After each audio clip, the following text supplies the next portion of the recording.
Welcome to the Agency Site User Guide step-by-step tutorial series.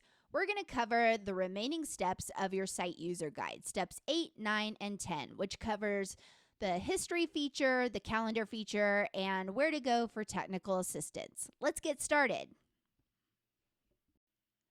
After logging into Sonia, click on your History tab.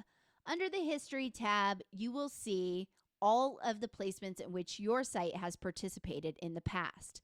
Placements will only appear in your history once the university field office has marked the placement as completed.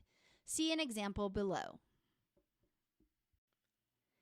If you click on the Calendar tab, this calendar will indicate any important events you have added to it, such as scheduling interviews. Additionally, the field office will also add important dates, such as the Health Professions Community Panel Expo, and you can export dates to your Outlook calendar. And this concludes the Agency Site User Guide step-by-step tutorial series. If you need help navigating Sonia and your internship placements, please feel free to contact me at the Field Placement Office. We can also do personalized trainings and technical assistance.